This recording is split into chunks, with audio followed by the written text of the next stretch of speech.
आज आमच्या ह्या सुवाळ्याक हवलदार सर आमकां मुखेल सोयरे म्हणून लाभल्यात हे आमचें खरेंच व्हडलें भाग्य. आणि ते ज्या पद्दतीन उलयता ते इतले मोवाळ आनी रसाळ आसता की खूब जाण मुद्दाम येतात. आनी हांगाय म्हाका खूब जाणांनी सांगलें की हवलदार बाबा आसा म्हणून आमी आयले म्हणून. ते आदले IAS ऑफिसर वा सरकारी सेवेन आसतना तांणी खुबशे वेगळ्या वेगळ्या पद्दतीची आपली कामां समर्थपणान निभयल्या. पण तांची जी ओढ सिनेमा कडेन जी आसा, पुस्तकां कडेन आसा, ती ओढ तांकां पयलीं बी आनी आतांय बी सगळ्या गोंयच्या भोवसा मदीं ते फिरतात ताका लागून. आनी ताका लागून ते आमचेच दिसता आमकां. म्हणजे ते खूब वेल्या स्तरा वेले एक्चुली, पण आमकां दिसता की ते आमचेच, तांचें आयकुचेंच. तर ह्या समयार सर तुमी आपले विचार मुक्त चिंतनाचेर सांगचे. आजचा जो विषय आहे, शैलेंद्र मेहताने जे लिहिलेलं पुस्तक आहे त्या संदर्भात, आणि तो जो एक जॉनर किंवा साहित्य प्रकार आहे, त्याला आपण लघुनिबंध, ललित निबंध किंवा इंग्रजीमध्ये आपण नॉर्मली नॉन फिक्शन असं म्हणतो. आता त्याच्यातही अजूनही नवीन वेगवेगळे प्रकार आहेत. शिक्षणानिमित्त मी मुंबईला, म्हणजे मी ओरिजिनली कोल्हापूरमधून मुंबईला गेलो होतो आणि मुंबई विद्यापीठात शिकत होतो. आणि माझा विषय काहीतरी सायकोलॉजी वगैरे होता. तर मग कलिना कॅम्पसमध्ये मी राहायचो, जे उपनगर आहे मुंबईचं. आणि तिथून आम्ही काही कारण नसताना बऱ्याचदा साऊथ बॉम्बेत जायचो 80च्या सुमारास. आणि साऊथ बॉम्बेचं जे दृश्य असायचं ते असं कुठेतरी प्रदेशात गेल्यासारखं आम्हाला त्यावेळेला वाटायचं. म्हणजे आता पणजीत संध्याकाळच्या वेळेला बाहेरून आलं तर सगळं नदीचा सगळा परिसर बघितला तर आपण पणजीत आहोत की परदेशात आहोत असं वाटतं. तसाच तो प्रकार होता. तर ते साऊथ बॉम्बेत गेल्यानंतर आमची 1-2 गोष्टी असायच्या. आम्ही कुलाब्याला जाऊन पहिल्यांदा एक 15 रुपयाचा शर्ट घ्यायचो. तो 100% कॉटनचा, आता म्हणजे आता कौस्तुभने घातलाय तसा शर्ट असायचा. आणि मी त्या 80च्या दरम्यान ज्यावेळेला मुंबईला गेलो होतो त्यावेळेला आम्हाला कपडे घेऊन शिवायची अशी एक परंपरा आमची होती. असा रेडीमेड शर्ट घेण्याचं असं काही कन्व्हेन्शन त्या काळात नव्हते. आणि मग तिथून चालत येताना तिथं मुंबई विद्यापीठाचं लँग्वेजेसचा सेक्शन तिथंच होता. राजाबाई टॉवर, तिची लायब्ररी तिथंच होती. ते रस्त्याच्या फुटपाथवरती आम्ही जुनी पुस्तकं बघायचो आणि सहसा 5 ते 10 रुपयात आम्हाला एखादं पुस्तक आम्ही घ्यायचो. तर त्या दरम्यान मी घेतलेलं, अगदी सुरुवातीच्या काळात घेतलेलं एक पुस्तक जे अजूनही माझ्या लायब्ररीत आहे, ते एका फ्रेंच लेखकाचं होतं. त्याचं नाव होतं मायकेल मोंटे, MONTAINE. तर तो त्यावेळेला मला कल्पना नव्हती की हा काय लेखक आहे. पण त्याचं एस्सेचं पुस्तक होतं आणि त्या पुस्तकातला आतला जो पेपर होता तो ऍसिड फ्री होता आणि तो अजूनही टिकून आहे 30-35 वर्षानंतर. नंतर मला समजलं की हा मायकेल मोंटेन आहे. ह्यानं हा जॉनर, हा साहित्य प्रकार शिवाजीच्या जन्माच्या आधी 50 वर्ष सगळ्या जगभरात आणला. म्हणजे मायकेल मोंटेनचे अनेक जगातल्या भाषात ट्रान्सलेशन झाले. तर मायकेल मोंटेननं अगदी सुरुवातीला सांगितले की हा काय आहे प्रकार. त्यांनी जो आता जो मुक्तचिंतनामध्ये जो फॉर्म वापरलेला आहे साहित्याचा, तो काय आहे. त्यानं सांगितलं की हा माझ्या काही इन्स्ट्रक्शनचा भाग नाही. I am not going to teach you, it's a part of my learning. And incidentally I learn lot of things while writing this, but even my readers if they find something useful that is incidental or accidental. असा एक असा modest असा त्याचा approach होता की हे सगळं माझ्या स्वतःसाठी करतोय, तुम्हाला ह्यातनं काय जर मिळत असेल. म्हणजे उदाहरणार्थ शैलेंद्र मेहता जगभरातल्या महत्वाच्या लेखकांच्या विषयी मुक्तचिंतनमध्ये लिहितात. आता त्यात अनेक लोक आहेत, पण गोव्यामधला एखादा वाचक उत्सुकतेपोटी त्यातला एखादा लेखक निवडेल, अमेझॉनवरती त्यातलं एखादं पुस्तक मागेल, सारामॉगो असेल, मांटो असेल, तर असे वेगळे लेखक, आणि मग त्यातनं त्याला इंटरेस्ट त्याच्यामधला त्या लेखकांच्या मध्ये तयार होऊ शकतो. तर ह्या पॉसिबिलिटीज अशा चिंतनामध्ये निश्चितच असतात. दुसरा ह्या साहित्य प्रकारावरचा जो विषय आला तो म्हणजे मी अनेक 4-5 नोकऱ्या सोडून गोव्यामध्ये ज्यावेळेला नोकरीला लागलो त्यावेळेला मोबाईल नव्हता, त्यामुळं ऑफिसमध्ये बऱ्याच मोकळ्या वेळेमध्ये मी एक पहिली कादंबरी वाचली आणि ती इन्सिडेंटली कशी घेतली मला आठवत नाही. एक रॉबर्ट म्युझिल नावाचा जर्मन ऑस्ट्रियन लेखक होता. त्याचं द मॅन विदाउट क्वालिटीज नावाचं 3 खंडामधलं पुस्तक होतं. तर ते पुस्तक फिक्शन आहे, कादंबरी आहे ती, पण त्याच्यामधला जो नायक आहे तो अनेक गोष्टीवरती मेडिटेशन करतो. त्यातला एक महत्वाचा विषय सारखा त्यात यायचा तो म्हणजे एस्से हा फॉर्म काय आहे, एस्से कोण लिहितो, त्या एस्सेचा सिग्निफिकन्स काय आहे. तर त्या तो नायक असतो त्याचा, तो उलरिच म्हणून तो असं म्हणतो की एस्से नॉर्मली आपण वर्तमान काळात घडणाऱ्या गोष्टीमधनं घेतो त्याचा विषय आणि मग बऱ्याचदा भविष्यकाळाकडे जातो, कधी कधी भूतकाळाकडेही बऱ्याचदा जातो. तर ह्या दोन्ही काळामध्ये पण त्याचा उगम हा वर्तमान काळातला असतो आणि वर्तमान काळाचं अंडरस्टँडिंग तसं फार डिफिकल्ट असतं. म्हणजे वर्तमान काळाचा वेध आपण घेऊ शकत नाही. म्हणजे आता राजू नाईक वगैरे इथं आहेत, गेल्या आठवड्यात जे काही आपल्या आजूबाजूला घडलं, जे गोव्या किंवा गोव्याबाहेर काय घडलं त्याचं काय आपल्याला तसं फारसं अंडरस्टँडिंग होत नाही. ते सामाजिक असो किंवा राजकीय असो, लगेच त्या सगळ्या गोष्टी आपल्या लक्षात येत नाही, त्याला काही काळ जावा लागतो आणि मग समजतं. त्यामुळे त्यातला नायक असं म्हणतो की हे एस्से हा फॉर्म हा बेसिकली टेंटेटिव्ह आहे, हा हायपोथेटिकल आहे, ह्याच्यात असं कन्क्लुझिव्ह असं काही असत नाही आणि कम्प्लिटली असं काही असत नाही. ह्या साहित्य प्रकारचा तिसरा माझ्याकडचा इश्यू असा होता की हे काही वर्तमानपत्री लिखाण नाही. This is not a journalistic writing. Journalistic writing जे असतं ते सर्वसाधारणपणे मोमेंटरी असतं. पण आता राजू नाईक पूर्वी लोकमतमध्ये असताना किंवा आता गोमंतकमध्ये असताना त्यांचं जे एन्व्हायरमेंटचं रायटिंग आहे ते काही तात्कालिक असं मी मानत नाही.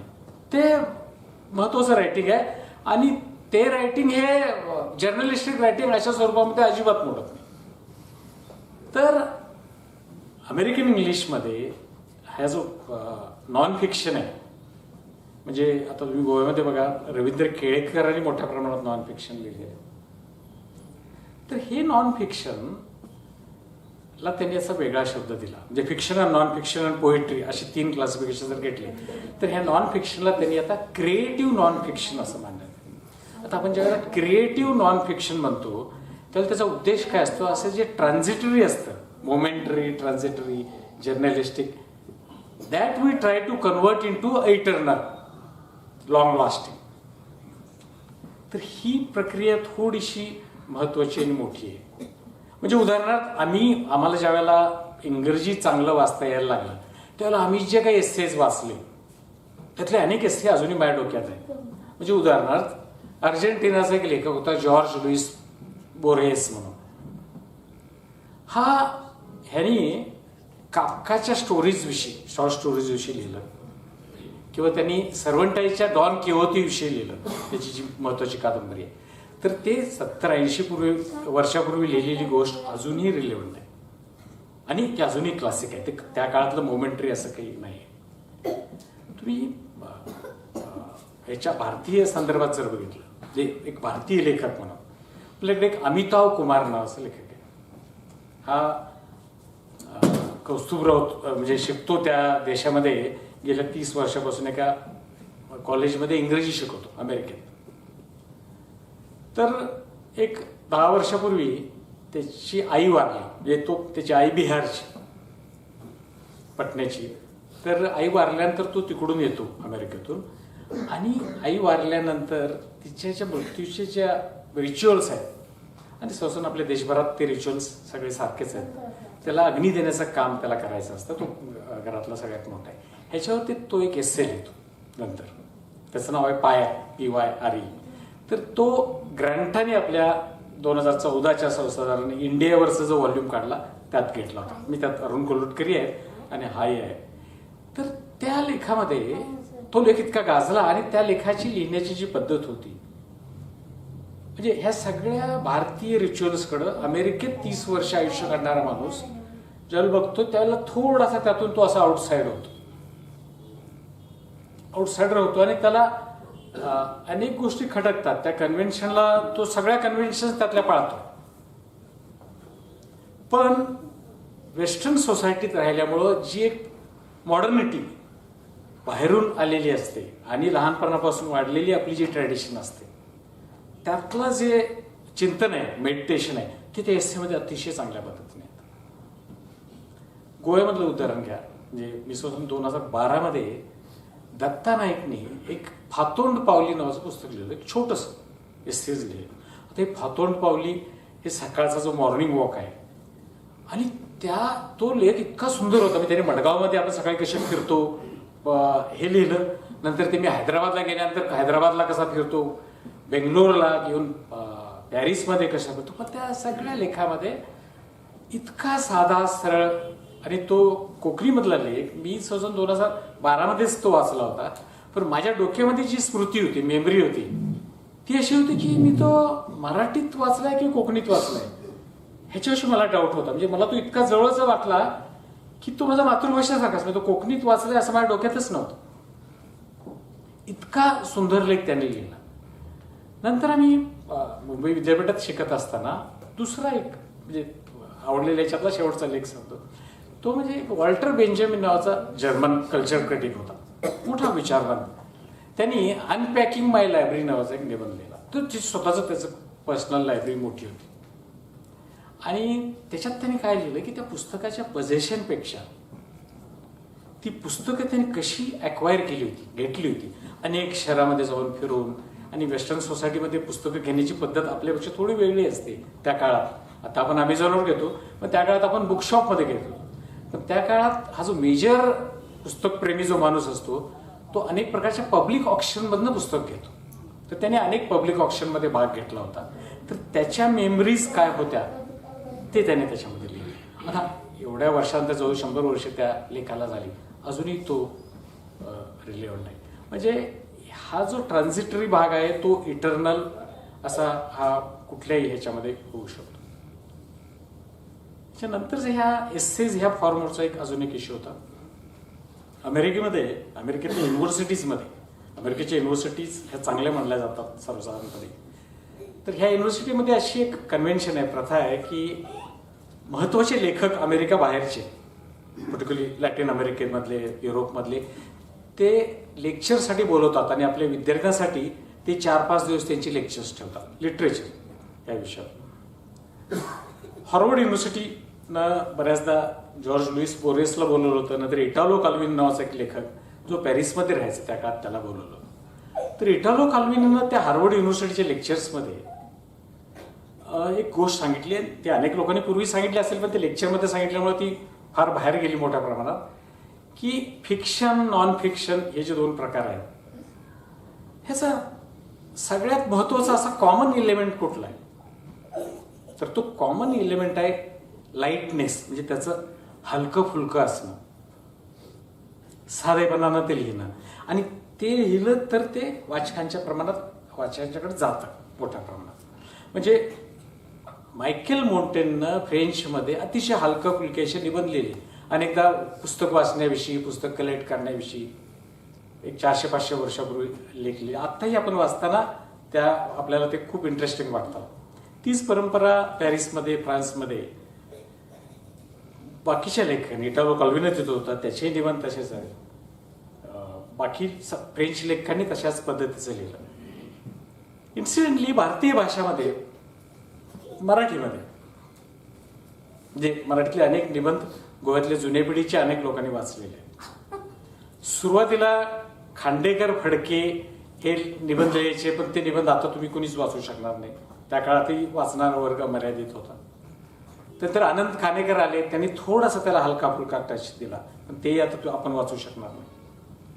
नंतरच्या काळात, म्हणजे आत्ताच्या आधुनिक काळामध्ये 2-3 निबंधकार आणि हलकं फुलकं लिहिलं आणि ते वाचकांशी कनेक्ट झाले. त्यातले एक श्रीनिवास कुलकर्णी, त्यांनी ढो नावाचा जो निबंध संग्रह लिहिला, त्याची 9वी का 10वी प्रत आता निघाली. ते एवढं त्यांनी लिहिलं. नंतर इंदिरा संत नावाच्या ज्या कवी होत्या, त्यांचा मुलगा प्रकाश नारायण संत, यांनी साध्या पद्धतीनं हे लिहिले. आणि नंतर आत्ताच्या काळातला महत्वाचा, थोडासा गंभीर पण नाटक, सिनेमा ह्या सगळ्या गोष्टीविषयी लिहिणारा महेश एलकुंचवार. तर महेश एलकुंचवारनं जे नॉन फिक्शन म्हणजे निबंध लिहिले हे आउटस्टँडिंग निबंध, छोटे पण आउटस्टँडिंग. म्हणजे ते आता कुणीही आपण वाचू शकतो आणि त्याच्यामध्ये जरी तात्कालिक संदर्भ असले तरी कलेच्या अनेक गोष्टीविषयी त्यांनी अतिशय चांगलं असेल.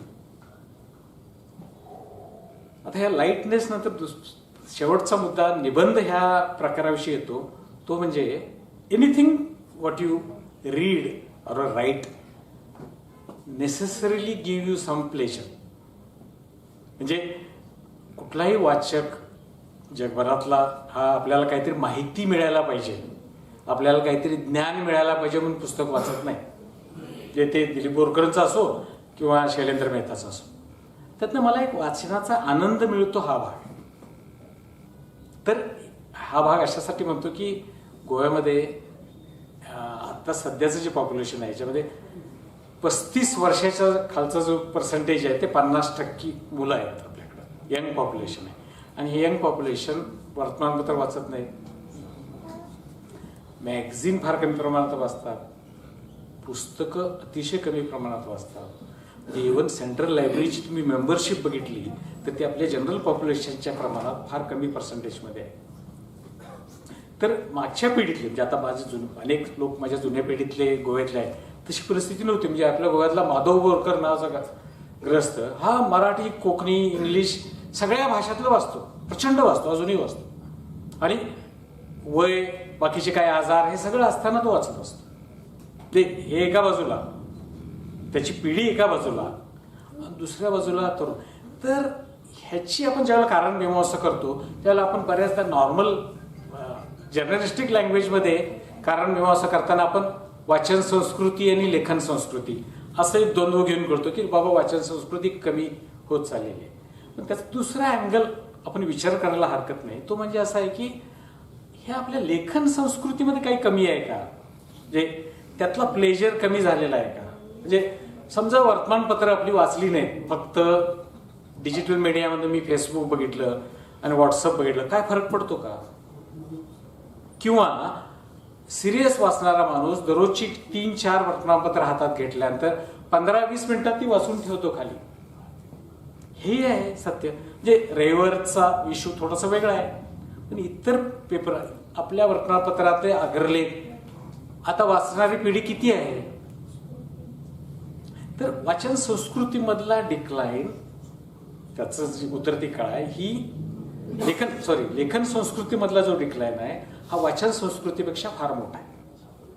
त्यामुळं ह्याचा सगळा दोष आपण तरुण पिढीला देऊ शकत नाही. म्हणजे मी केवळ वर्तमानपत्री लिखाण ह्याच्याविषयी म्हणत नाही, इव्हन आपल्याकडे जी अनेक प्रकारची पुस्तकं येतात, फिक्शन, नॉन फिक्शन अनेक असो, ह्याच्यामध्ये आता संजना प्रकाशन ही वेगळी बाब आहे, पण केवळ आपला ओळखीचा कोणतरी पब्लिशर आहे किंवा आपल्याला थोडंसं साहित्यातलं माहिती आहे म्हणून अनेक प्रेशर्स येतात की तू ही लिही आणि अनेक लोक लिहितात आणि पब्लिश करतात. पण यंग जनरेशन अशा प्रकारचं काही वाचण्याची शक्यता नाही आहे. आणि हे एक महत्वाचं कारण आहे की यंग जनरेशन डिजिटल मीडिया ही एन्चॅन्टिंग आहे, अद्भुत आहे, ॲडिक्टिव्ह आहे, हे सगळं खरं आहे. पण एखादी गोष्ट अशी जी ॲडिक्टिव्ह, एन्चॅन्टिंग असते ती दीर्घकाळ फार टिकून राहत नाही. जर आपण आपली लेखन संस्कृती वाढवली, चांगलं लिहिलं आणि संजना प्रकाशनसारखं चांगलं पब्लिश केलं तर लोक निश्चित वाचतील आणि त्या डिजिटल मीडियाच्या ॲडिक्शनमधून बाहेर पडतील. त्याला बराचसा काळ आपल्याला द्यावा लागेल. त्याला म्हणजे त्याच्याविषयी काय मला हे नाही. शैलेंद्र मेहतांनी जे लिहिलेलं आहे त्याच्यामध्ये एक गोष्ट मला लक्षात आली की हे जे निबंध लेखक आहेत म्हणजे ते एसेज जे लिहिणारे लोक आहेत आणि जनरली साहित्याविषयी बोलणारे लोक आहेत, ह्याच्यामध्ये मला माहीत नाही, मला आता थोडंसं डिस्टिंक्शन जाणवतं. म्हणजे आता मागच्याच आठवड्यात 2 दिवसाचं एक चर्चासत्र साहित्य अकादमीने केलं होतं शंकर रमानींच्या कविताविषयी. अपेक्षा अशी होती की 100 वर्षानंतर त्यांची जन्मशताब्दी आहे ती आणि शंकर रमानीच्या एकंदर तो कवी, त्याचे जे पत्रव्यवहार होता त्याचा एक पुनर्विचार व्हावा. म्हणजे शंकर रमानीची एक स्टेरियोटाइप इमेज जी गोव्यामध्ये आणि महाराष्ट्रामध्ये, कारण त्यांनी मराठीमध्ये खूप लिहिलेलं होतं. अशी होती की तो असा एक दुःखाविषयी लिहिणारा, असा एकाकी असा एक कवी आहे. तर त्या 2 दिवसाच्या चर्चासत्रात अनेक लोकांच्याकडून असं आलं की नाही आहे तसं, केवळ तसं नाही आहे, जे दुःख आहे, पण ते दुःख, व्यक्तिगत दुःख त्याने ज्यावेळेला सार्वत्रिक केलं त्यावेळी त्याने त्याचा मार्ग पत्करला, तो असा आध्यात्मिक होता.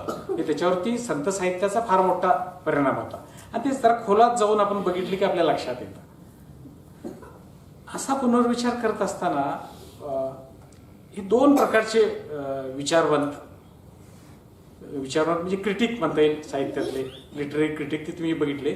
त्यातले युनिव्हर्सिटीच्या लेवलमधून, कॉलेज आणि युनिव्हर्सिटी इथून आलेले काही क्रिटिक होते आणि नंतर बाहेरच्या जनरल समाजामधून आलेले क्रिटिक होते. ते युनिव्हर्सिटीमधून येणारे जे क्रिटिक होते त्यांचा विचार करण्याची जी पद्धत, बोलण्याची पद्धत ही त्या ऑडियन्सकडे अजिबात कनेक्ट होत नव्हती. आणि केवळ कनेक्ट होत नव्हती अशातला भाग नाही, तर ते ज्या पद्धतीनं एखाद्या माणसाचं इव्हॅल्युएशन करत होते, म्हणजे शंकररामानी हे काही मर्ढेकर नाही आहेत, मर्ढेकरांच्या एवढं थोर नाही आहे वगैरे, ते इतकं ऑफ द हे होतं. म्हणजे बोलू नये पण आपले बाई मावजो मराठी साहित्य संमेलनाला गेल्यानंतर ते ढाले पाटील जसे म्हणलं तसंच चालू.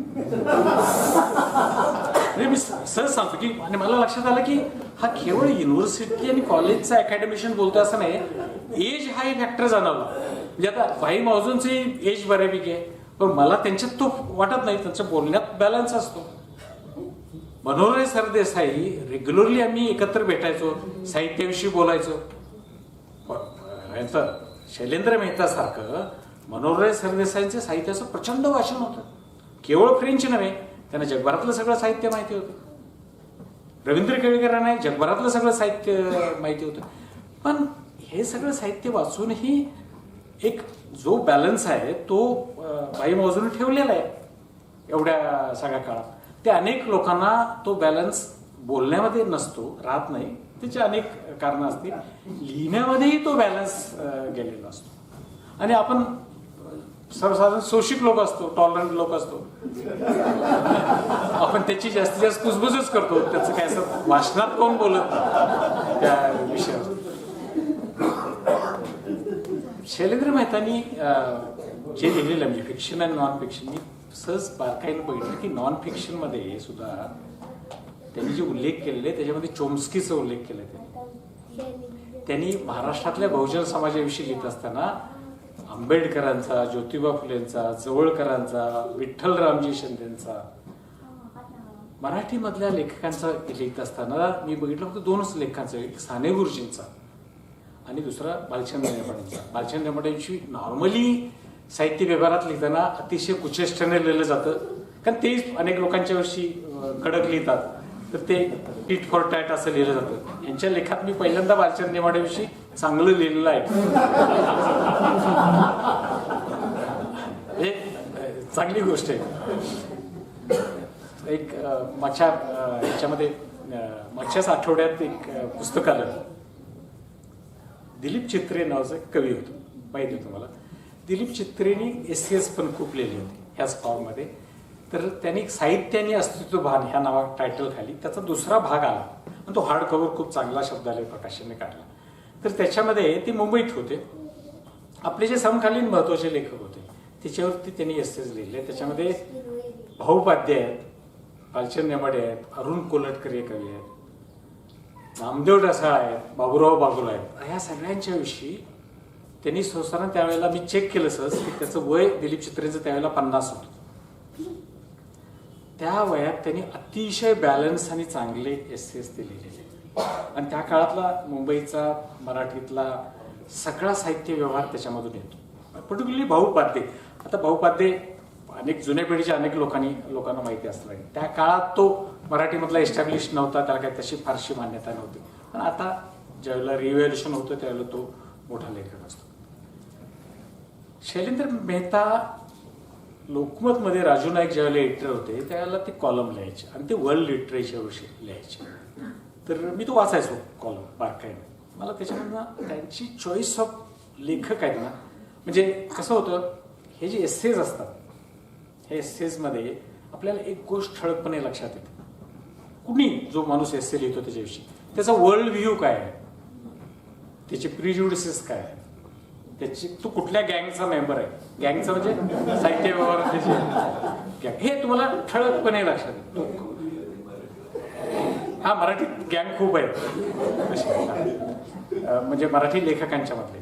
तर शैलेंद्र मेहताच्या चॉईस फिक्शन मधली जरी तुम्ही बघितली तर तो कुणाविषयी लिहितो, काफकाविषयी लिहितो. तो कामूच्या प्लेग नावाच्या कादंबरीविषयी लिहितो, जे आता करोनाच्या काळात जी व्यवस्था होती ती प्लेग ही आउटस्टँडिंग कादंबरी आहे, त्याच्याविषयी तो लिहितो. तो सारामागाविषयी लिहितो, तो गुंटर ग्रास विषयी लिहितो. तर हे महत्वाचे लेखक, ह्या लेखकांची चॉईसवरनं त्याचा काय वर्ल्ड व्ह्यू आहे हे लिहितो. तो त्याच्या लेखनामध्ये कौस्तुभ नाईक म्हणतो तशा प्रकारचा असा जो म्हणजे त्याचं शैलेंद्र मेहताचा एक दुसरा जो आस्पेक्ट आहे, त्याला जसं वर्ल्ड लिटरेचर माहिती आहे तसा शैलेंद्र मेहता हा चळवळीमधनं बाहेर आलेला माणूस आहे, ऍक्टिव्हिजम मधनं बाहेर आलेला माणूस आहे. आणि ऍक्टिव्हिजम मधून डेव्हलप झालेला जो असतो लेखक, कवी किंवा कुठलाही तुम्ही व्यवसायात असा, ही माणसं, ह्या माणसांचं एक असा जगण्याचं त्यांना असं एक थोडंसं व्याप्त असं कॉम्प्रेहेन्सिव्ह असं भान असतं त्यांना. त्याचा टॉलरन्स लेवल त्यांची चांगली असते. म्हणजे मी माझ्या माहितीतले जे ऍक्टिव्हिस्ट जवळून बघितलेत, सतीश सोनक किंवा डिस्मंड डिकोस्टा, यांच्यात एक मला नेहमीच म्हणजे कुठल्याही गोष्टीवर त्यांच्याशी बोलताना चर्चा करताना जाणवायचं म्हणजे एक ब्रॉड माइंडेडनेस असतो. म्हणजे सतीश सोनकशी मी बोलत असताना गोव्यामधलं पॉलिटिशियनने किंवा गव्हर्नमेंट सर्वांनी केलेल्या करप्शन या विषयावर आम्ही बोलताना पण सतीश सोनक असा बॅलन्स आहे ना असायचा. एकदम तो असा काही चिडून जोरात शिवाय द्यायला लागायचा नाही. तर तो बॅलन्स, तशा प्रकारचा जो एक मेंटल बॅलन्स आहे तो शैलेंद्र मेहतात मला दिसतो. आणि त्याची कारणं वेगळी असतील, पण मला असं वाटतं की तो त्या चळवळीमधून आल्यामुळं त्याला एक असं व्यापक असं स्वरूप झालेलं आहे. आता परवाच्या इलेक्शनमध्ये, असेंब्ली इलेक्शनच्या काळात त्या व्हिडिओ चॅनेलमध्ये ते अनेक लोकांचे इंटरव्ह्यू घ्यायचे. तर त्यातल्या त्या ज्या लोकांचे इंटरव्ह्यू घ्यायचे ते अनेक लोक, तशा अनेक कॉन्ट्रोवर्सीज चालू होत्या. पण मी बघितलं की इंटरव्ह्यू घेत असताना हे प्रश्न विचारताना ह्याने आपला बॅलन्स कुठंच कधीच सोडला नव्हता. त्यांनी ते शांतपणे विचारायचे आणि फार अतिरेकी पद्धतीने जायचं नाही. त्यांना विचारायचं ते एका मर्यादेने विचारायचं. तर तो कदाचित त्यांच्या पर्सनॅलिटीचा भाग असू शकतो. हा बॅलन्स युनिव्हर्सिटीच्या कॉन्टेक्स्टमधनं येणारे लोक आहेत, केवळ युनिव्हर्सिटी नाही, ते टीचिंग या स्वरूपात आले, ह्यांना मेंटेन फारसा करता आलेलं नाही. मी आता बघितलं की रामराव वाघ मला दिसले किंवा आता प्रशांती पण कॉलेजमध्ये शिकवतात, मला त्याच्याविषयी नाही म्हणायचं. जनरल तो भान त्यांना फारसं त्यांना राहत नाही. तर युरोपमध्ये 20व्या शतकात पहिल्या दुसऱ्या महायुद्धानंतर कंपल्सरी मिलिटरी ट्रेनिंग असायचं. हे आता कदाचित ते बंद झालेलं आहे. तसं आजच्या तरुणांना म्हणजे इव्हन कौस्तुभला वगैरे कंपल्सरी आपण ऍक्टिव्हिस्ट म्हणून कुठेतरी पाठवलं पाहिजे. मग ते काय होतील, त्या अकॅडमिक सगळ्या ह्याच्यातून ते थोडेसे बाहेर येतील. तर तो तुम्हाला जर नॉन फिक्शनकडे जायचं असेल, क्रिएटिव्ह नॉन फिक्शनकडे जायचं असेल, तर अकॅडमिक वर्ल्डच्या बाहेर येणं ही अतिशय गरजेची गोष्ट आहे. आणि ती तुम्ही जेवढ्या सहजतेनं या, जे तुमचं जे कंडिशनिंग आहे, तुम्ही ज्या पद्धतीनं वाढता त्या पद्धतीतनं तुम्ही जर आलात तर तुम्ही जास्त लोकांच्यापर्यंत जाऊ शकाल. आणि वाचन संस्कृतीविषयी तरुण लोक वाचत नाही ह्याची कंप्लेन करण्याची मग तुम्हाला गरज वाटणार नाही. थँक्यू.